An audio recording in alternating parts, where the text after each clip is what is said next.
Councils, before we go to move to the bond hearings this morning, it has been brought to my attention by Ms. Von Kelch that we've had a technical issue with the vendor who copies our questionnaires onto the thumb drive. Madam, do you have any updates as to that? Monday? I was told that we would receive those towards the end of today. Okay, all right. So if we are done today and they are not here, we'll hand those out on Monday. Okay? Thank you, Your Honor. All right.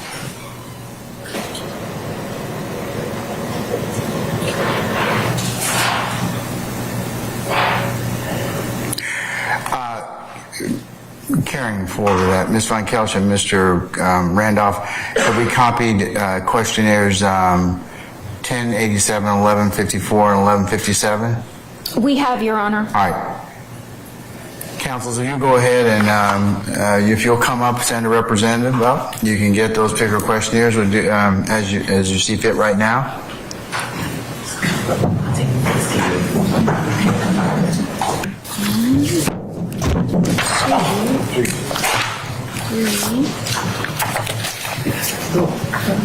How many need? How many? Of each one? Oh, yeah. That's fine.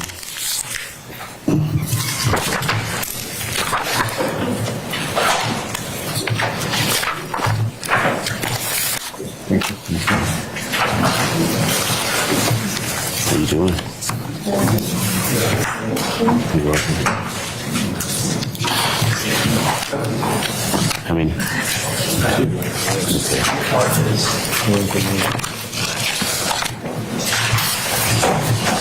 Okay. How many? Okay.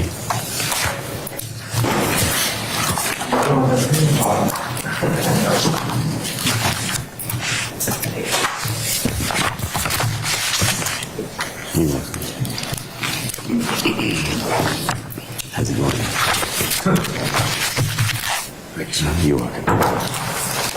How many? How you doing today? All right. You remember Barney Miller? How many? Okay. Thank you. All right, man. See you later. What's up, man? How many need? 4? Yes. 0. No, you didn't get it. You want 4. You want first. Yes, first set. You still need 4 sets. Ladies of the state, Miss Hilton, Miss Love, good morning, ladies. Good morning. And where are your two strap hanger friends, this Smith and Brown, are they in the back? Yeah, all right, good. Good morning, gentlemen. All right, okay. And good morning, Mr. Randolph and Miss Von Kelch. Good morning, Your Honor. All right. There you go. Thank you. Appreciate it. No problem. You too, right? 2 sets. Just one of them. That's just one.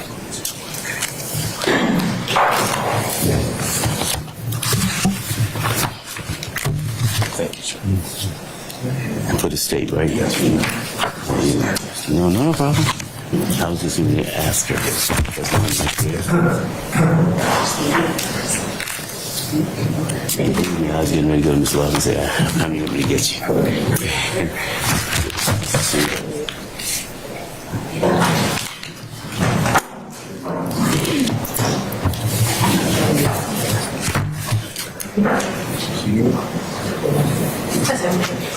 Thank you.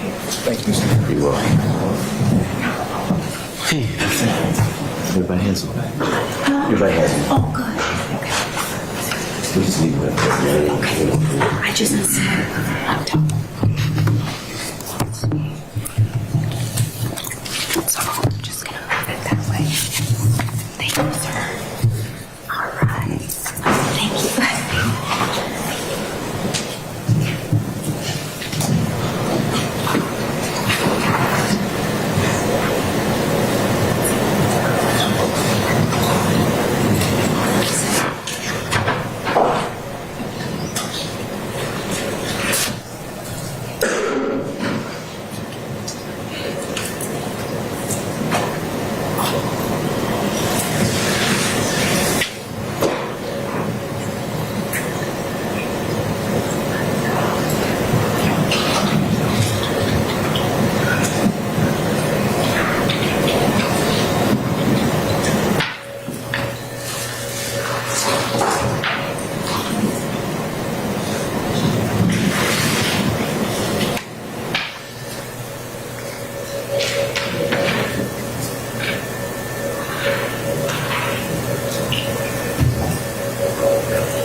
Mr. Steele and Mr. Weinstein, I'm prepared at this point in time for you to go forward with your renewed motions for bond.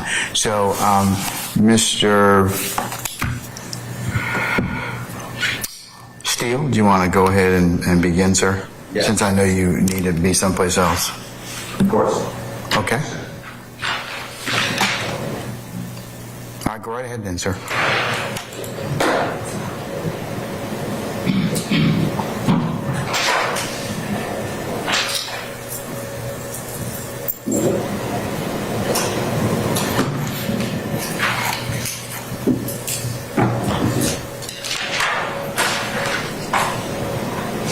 Good morning, Your Honor, Madam Prosecutors, Mr. Prosecutor, all the lawyers here on behalf of the other people, on behalf of Mr. Jeffery Williams, Mr. Adams and I would like the court to reconsider its denial on 2 previous occasions of bail. We filed this motion on April 24th, 2023, and we alleged that Mr.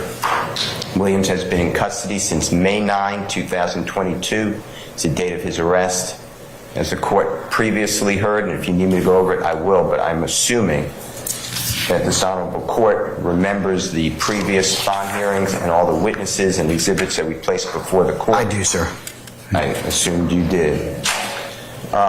Mr. Williams, as you know and remember, did not flee when law enforcement officers came to his home on May 9th, 2022. He came out of his house. He called me, actually, and then came out of his house and was not in any way anything but compliant. It's now been more than 14 months so far.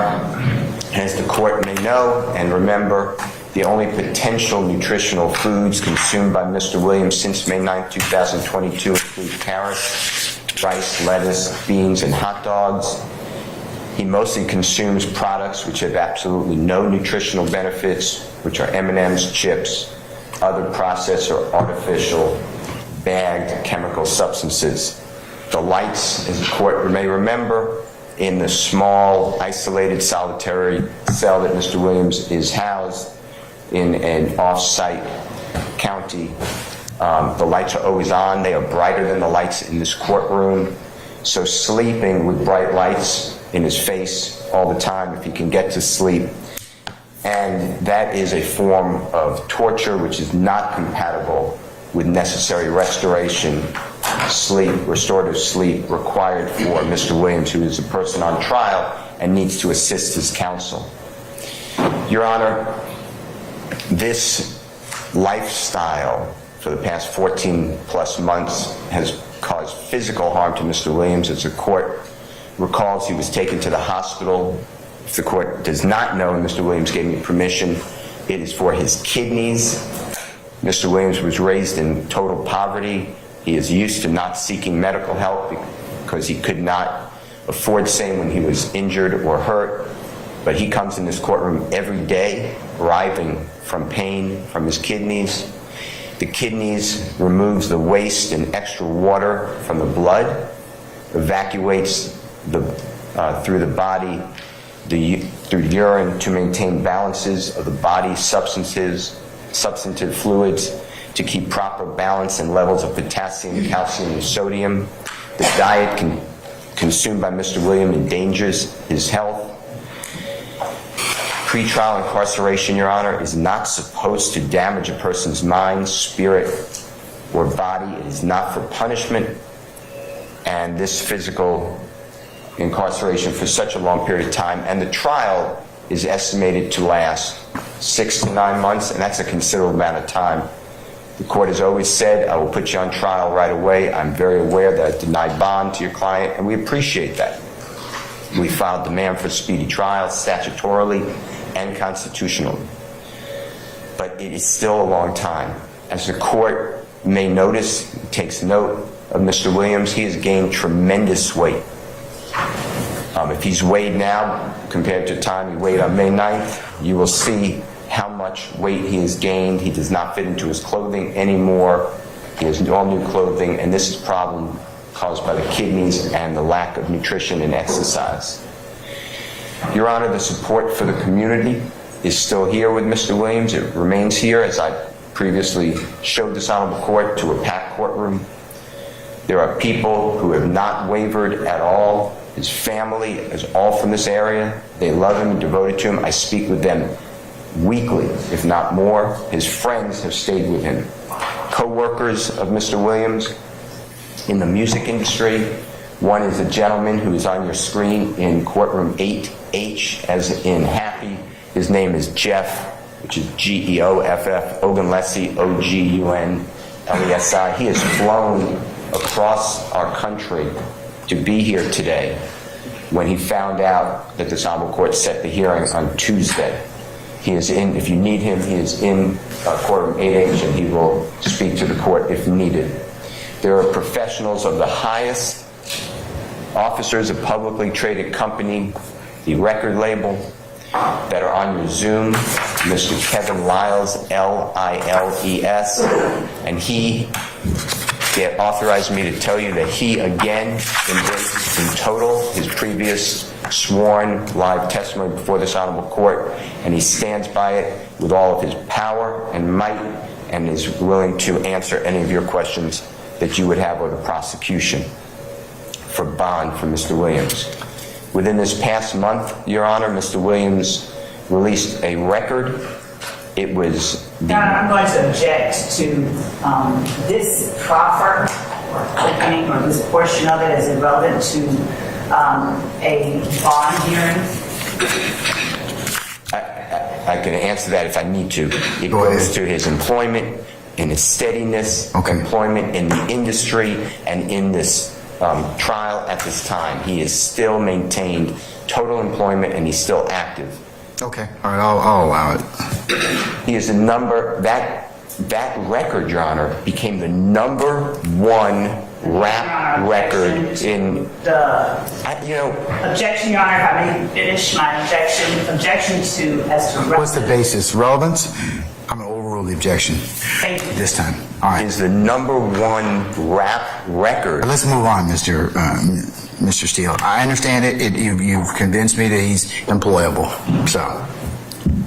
Well, I think the court should know it's also #2 record in any field. And I think that that's important for the court to realize there's no risk of violating condition of bond. This gentleman is an accomplished superstar in music, and I think that should weigh heavily that he would not jeopardize that by violating any condition of bond.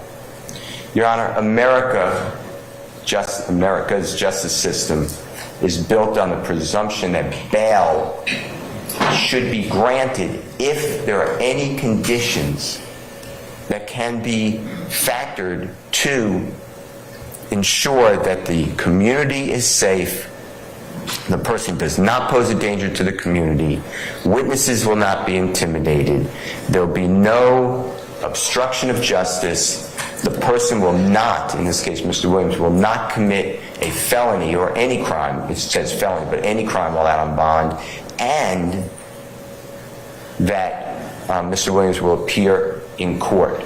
Because if we do it the other way and maintain people and house people and warehouse them as Mr. Williams has been, then the presumption of innocence, which is our entire standard in Georgia, is gone because he's being presumed to be guilty. Your Honor, Georgia, unlike some states, for purposes of pretrial bond, the presumption of innocence remains with Mr. Williams accused of any offense, even a capital offense, which Mr. Williams is not charged with a capital offense, from arrest and even during trial. That's Vanderford, Vanderford versus Brand, Brand. It's 126 Georgia, 67 and 70, 1906. That means, Your Honor, that prior to trial, this honorable court must view Mr. Williams to be innocent. I do. We don't look. I understand that you're trying to meet your burden in the sense of for the 4 factors under Allah. So I'm going to assume that I take into account the prior testimony that you've given in this particular case.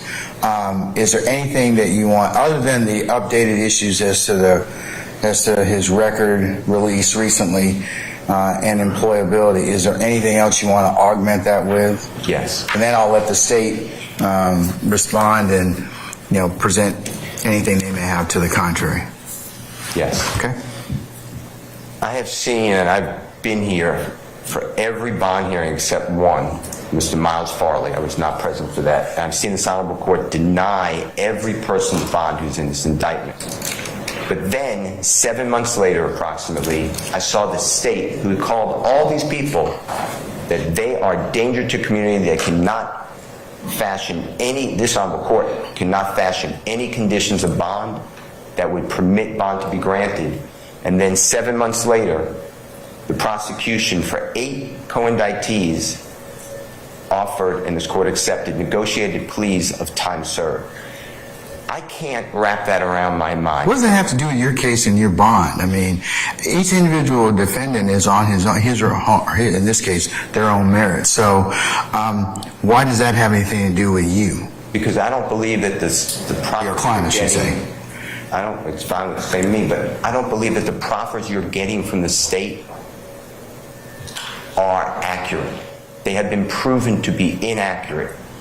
I heard Mr. Unfortunately, that's the way the law goes at this point in time, and our legislature hasn't addressed that. I mean, you've asked me to take a look at that. It's a different standard, pre-trial, as opposed to when we're in trial.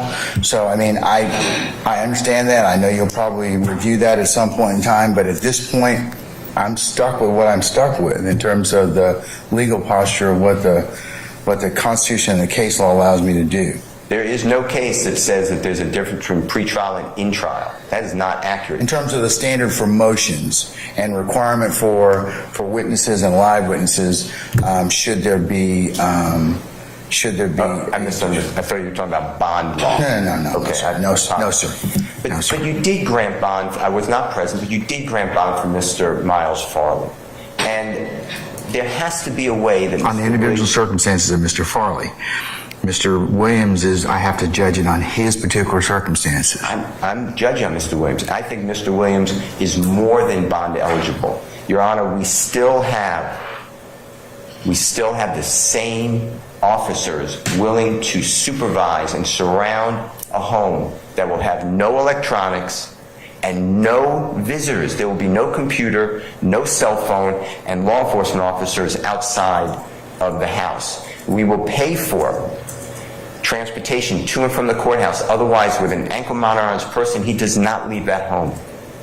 Mr. Adams and I and our other co-workers would request to meet with Mr. Williams inside that home on weekends and at nights. But other than us, nobody comes in. We can leave our electronics outside and bring paper copies because that's what I do at the outside jail anyway with Mr. Williams. Now, sometimes they do let me come in with my iPad to share discovery with Mr. Williams. I have to ask special permission, and I can do that through the court. But, Your Honor, that is a factor that should be considered by the honorable court, that Mr. Williams can live at a location that can be vetted by the honorable court and law enforcement and the district attorney's office. I've gone further. Not only with local police officers, if you don't like local police officers, I'm not saying anything wrong, but if for whatever reason that is not sufficient, there is a former Secret Service agent, there is a former U.S. Marshal that would take the responsibility of securing and transporting Mr. Williams in a home by himself and following every condition of bond, which we would ask for at this point, no visitors except legal, and not to leave the house except if you had to go to a hospital and on an ankle monitor. Your Honor, liberty is the norm in our community, and this custodial detention prior to trial, when there are conditions that can be fashioned, is against our law. I will answer any of your questions. Mr. Ogunlesi will answer your questions, but he is Mr. Williams' manager. He will answer any questions, but he is behind Mr. Williams 100%, and Mr. Kevin Lyles is with the record label, and he also is with Mr. Williams, and I said I incorporate his prior testimony. Your Honor, I want to answer any of your questions. I want to thank you always, but this is a big case with a lot of discovery. We got discovery yesterday evening. I go through with Mr. Williams. I'm with him every day. I'm in court with him. I'm on a Zoom call with him, privileged Zoom call at the jail, or I'm with him at the jail. It is a lot better for us if he can stay awake, if he can participate and assist, and there are conditions that we have, because he has the resources. That doesn't mean a resource to flee, like you heard he can rent a plane. He's not doing that. He has too much to lose, and he's too recognizable. Thank you, sir. Okay. Thank you, Mr. Steele. All right. Ms. Love or Ms. Hilton, ladies? Thank you, Your Honor. Your Honor, to begin with, I noticed that Mr. Steele referenced this status, the state that we're in, as pretrial. I noticed that and noted it because I wanted to make certain that the record is clear that we are currently in trial. We are not at a pretrial status or state. Mr. Steele referenced the fact that he has demanded a constitutional and a statutory speedy trial.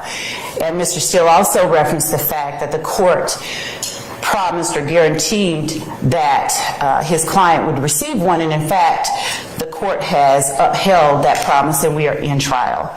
The statutes in the case law that reference bail and bond also use pretrial release interchangeably with bail and bond.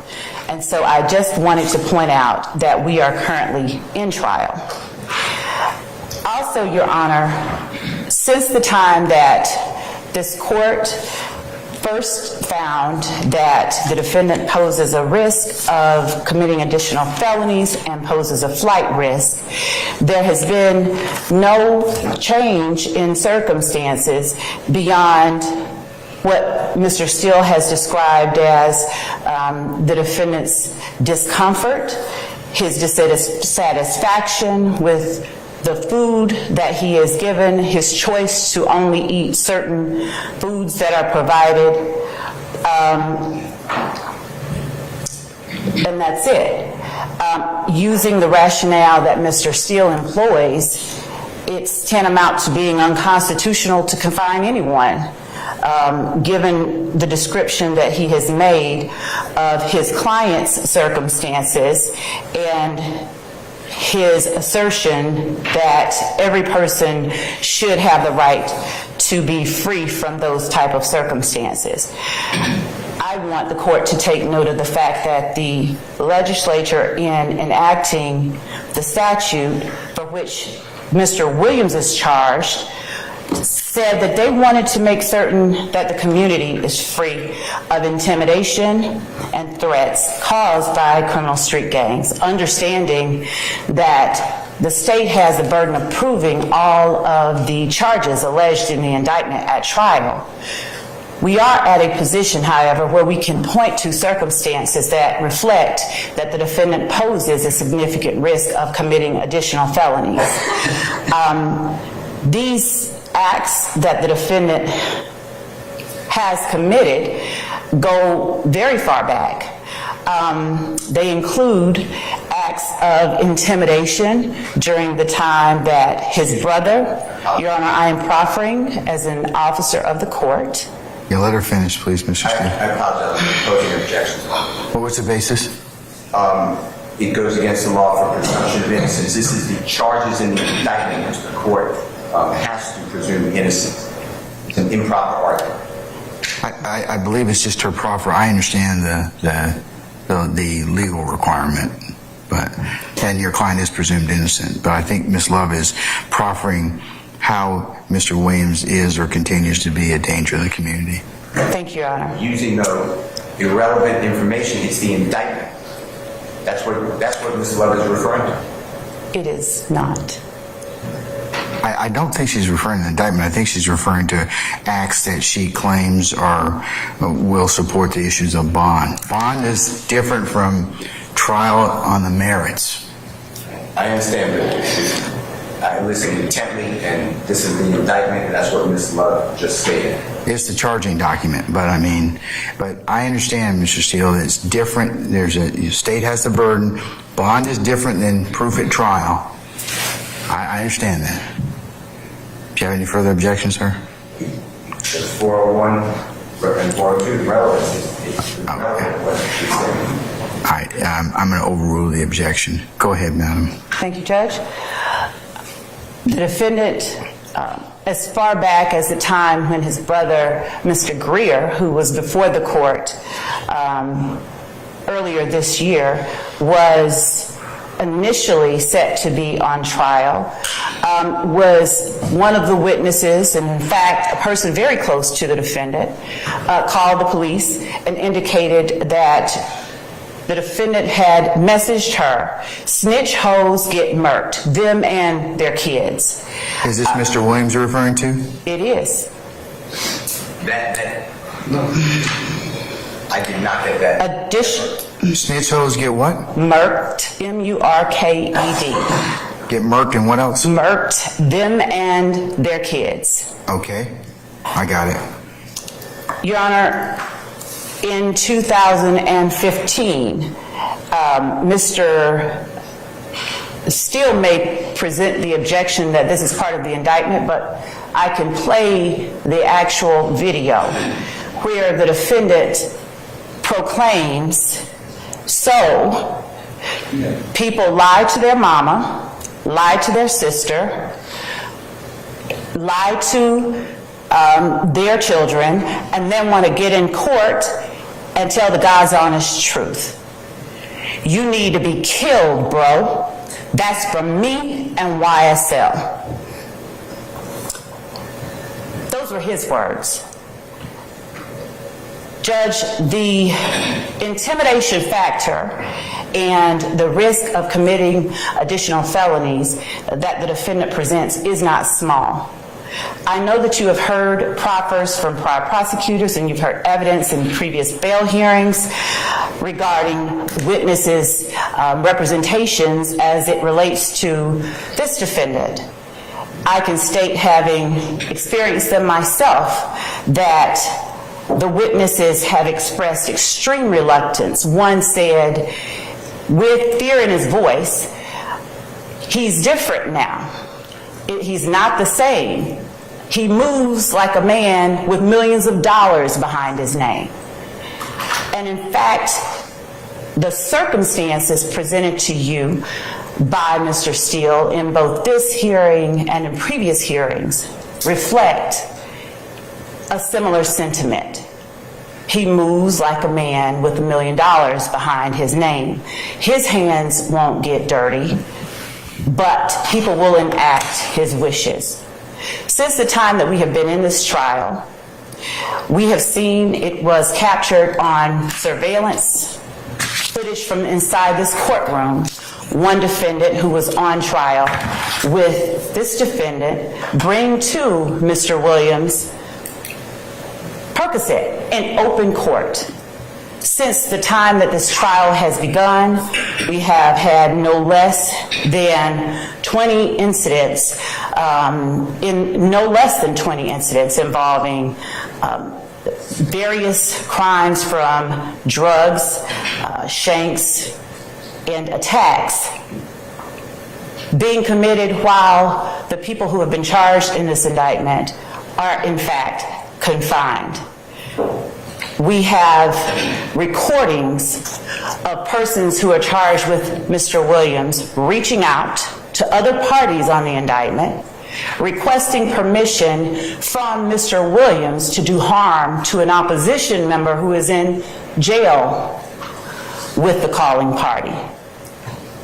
We have calls that are recorded of persons reaching out to Mr. Williams and conveying Mr. Williams' phone number and telling the called party, "Save this number under my name just in case, the police get the phone." Everyone inside and who is associated with YSL knows who they need to keep the hands clean for, because Mr. Williams is the money that attracts the action and the willingness to act. When the shooting occurred that is referenced in the indictment of the bus for which Jimmy Winfrey was later convicted, it occurred at the same time that Mr. Williams was on stage in the other artist's hometown getting a not so receptive reaction from the audience.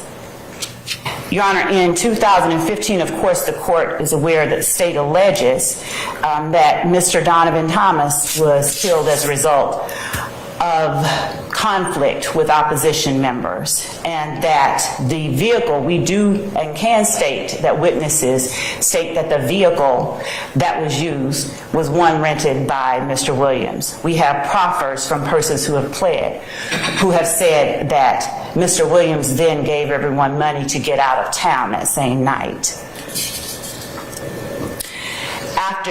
In 2015, understanding that this particular evidence won't be used at trial, much like hearsay is inadmissible, but in 2015, Mr. Williams is found with guns and drugs inside his home, one of them purchased through a straw purchase. You would think, after being arrested for that in 2022, he wouldn't have a cache of drugs inside his kitchen, a whole drug store, in fact, inside his kitchen. But not only does he have that, he has guns that have been modified with switches to make them automatic and other firearms inside his home.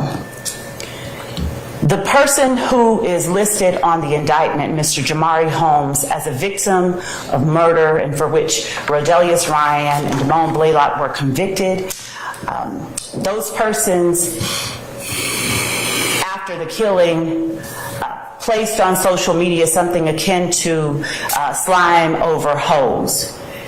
In 2022, after two persons who are friends with this defendant are gunned down and killed, the same day or a day after, a picture is posted with Mr. Chamel drinks by Kelvin Watts.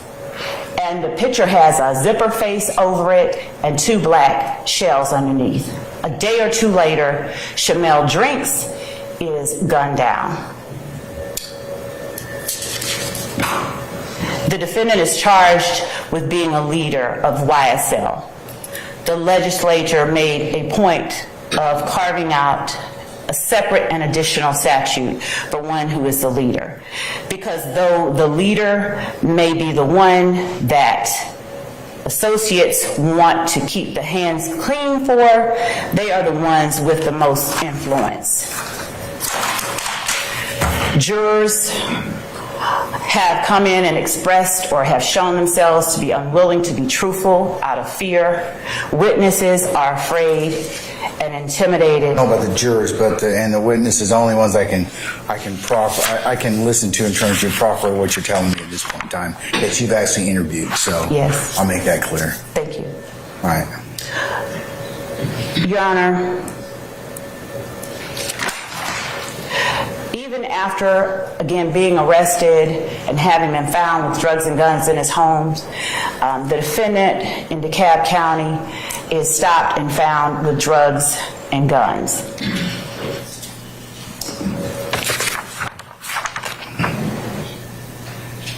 I believe that at a previous bond hearing, prior FTA was referenced by the prosecution. Mr. Steele's assertions regarding the nutritional content of the food that the defendant has chosen to consume while he has been confined does not rise to the level of warranting additional circumstances that merit the defendant's release during trial. We would ask that the court find that based on the actions of the defendant, he presents a risk of committing additional felonies and that he poses a risk of intimidating or threatening witnesses. Your Honor, in incidents prior to the ones charged in this indictment involve the defendant's presence at other violent felonies, his participation in them, and witnesses' statements that Thug made me do it, I knew I should have followed my mind and ran with him. Other people who are named in the indictment were charged and later convicted, but the defendant is the one who managed to avoid being accountable or held accountable for those actions. Ms. Love, can I ask you a couple of clarifications? When did the Snitch hoes get murked? snitch hoes get murked, and then they and their kids get That was in 2010 at the time of Quintavious Greer's trial. okay. And the incidents where calls were made, Was that more recently? yes, it When was is. that? Those were made in 2021. Any calls or any other things after the commencement of this particular trial? Anything after December of 2022? Or into 2023? As we are still reviewing the calls that we have received, I've not come upon ones from 2023. I can only point with respect to things that have been observed by officers and members of the state's staff, the drug transactions that have occurred. Do you have interviews with more recently? Some of the things you told me, are those based upon witness interviews that you have indicated that have been held sometime by your office, sometime during 2022? Yes. And 2023? Yes. Okay. All right. All right, madam, anything else?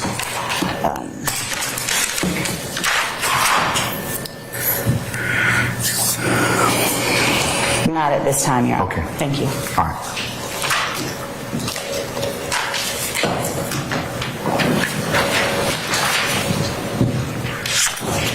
Mr. Steele, anything else, sir?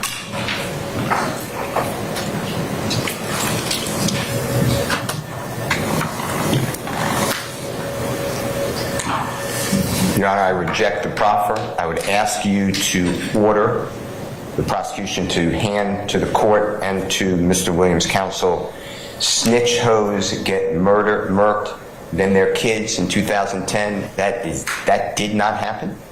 She's an officer of the court, And so am I. okay, and You should. I believe the law, Mr.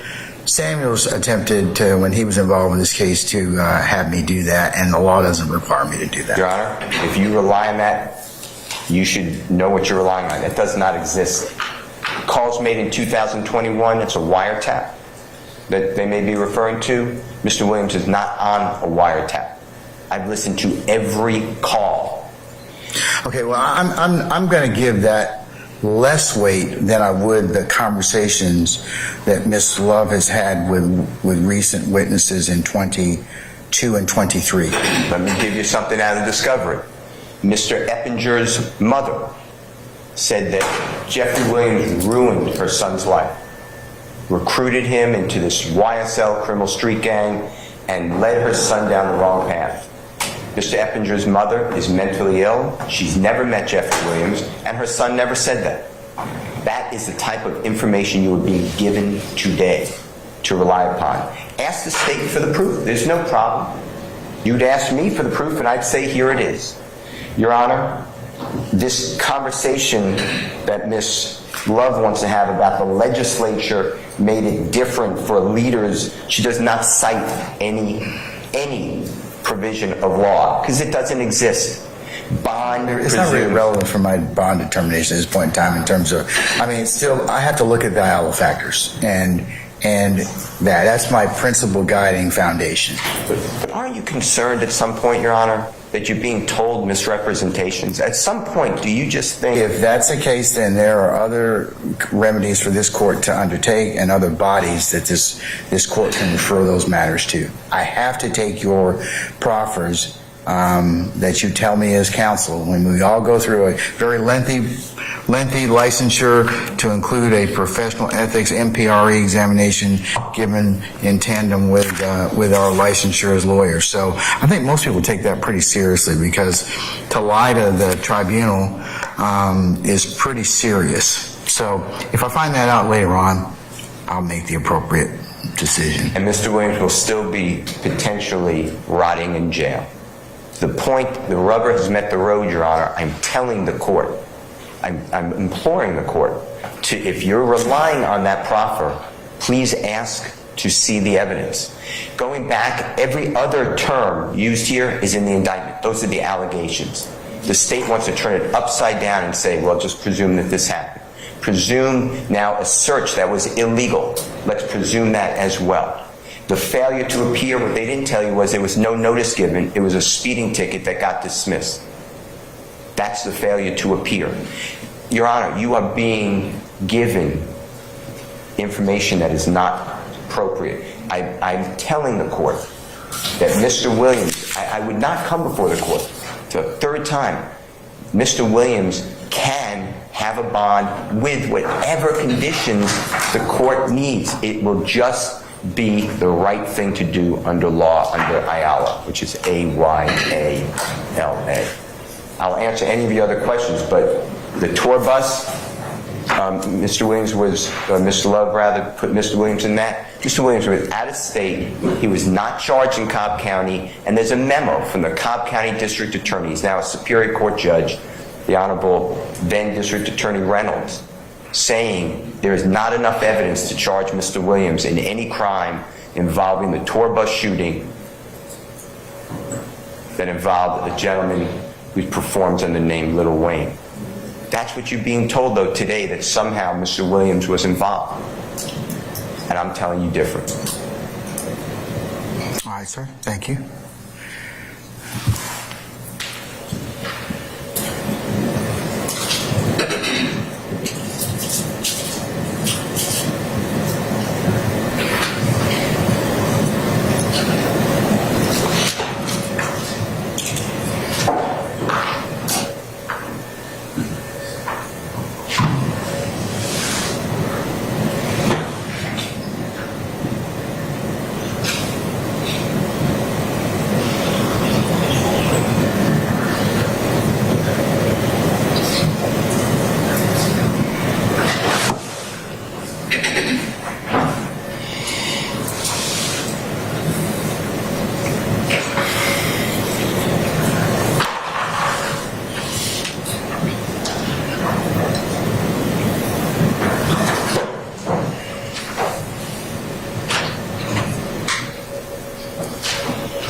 Under Ayala versus the state, or pursuant to Ayala versus the state decision by the Supreme Court of Georgia and its progeny going forward, decided February the 5th of 1993, cited at 262 Georgia 704. It's still our seminal case in Georgia in regards to the nature of bond. Of course, a trial court may release a person on bail if the court finds a person, one, poses no significant risk of flight from the jurisdiction of the court or failing to appear in court when required. Two, poses no significant threat or danger to any person, to the community, or property in the community. Three, poses no significant risk of committing any felony pending trial. And four, poses no significant risk of intimidating witnesses or otherwise obstruction the administration of justice. And that's OCGA 17-6-1 Echo. It requires the trial court to explain its reasons for the denial of bond to assist in appellate review. That's Lane at 247 Georgia at 389. That granting or denial of bail will not be set aside unless there's a manifest and flagrant abuse of discretion, and that's a very old case, Jernigan versus the state, 118 Georgia 307 pinpoint 308 1903. Ayala requires, and we all know this, and this has been stated in earlier hearings, that the defendant has the burden of coming forward initially with evidence to show that he or she poses, no significant risk of fleeing, threatening the community, committing another crime, or intimidating witness. This burden of production means that the person charged with murder must present evidence of the bond hearing on the factors that indicate roots in the community, which Mr. Williams has done on prior occasions. These factors include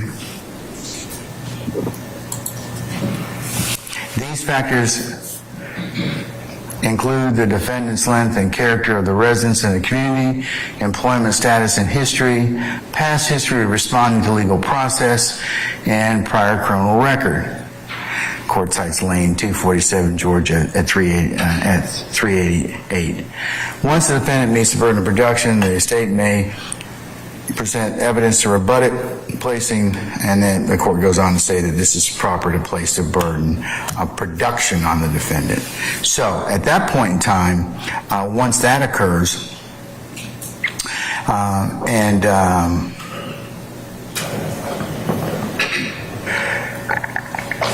to protect the presumption of innocence, Ayala goes on to say the state has the burden of persuasion in convincing the Superior Court that the defendant is not entitled to pretrial release.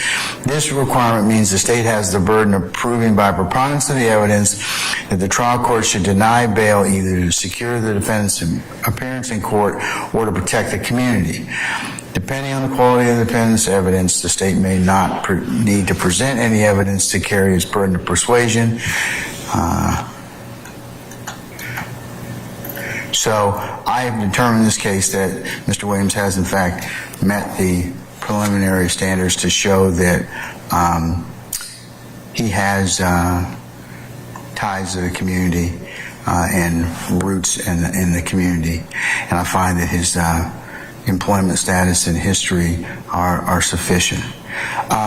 The thing that still troubles the court and that's been presented to the state by the state in this particular continued proffer is that one of the factors I'm supposed to consider or decide is whether or not Mr. Williams poses significant risk of intimidation or threatening of witnesses in particular.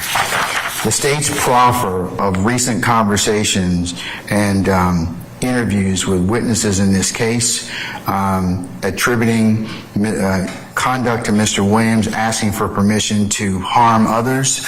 The court finds that would make him impose a significant risk to the community. For that reason, I'm going to continue to deny bond at this time. That's my ruling. Okay. All right, Mr. Weinstein? Your Honor, as is customary in my role, could we take a brief comfort break at this time? Yes, we can, sir. All right, we'll be in recess. Mr. Steele, just so you may release yourself at any point in time to Judge Ingram, okay? Thank you. All right, thank you, sir. We'll be in recess 10 minutes.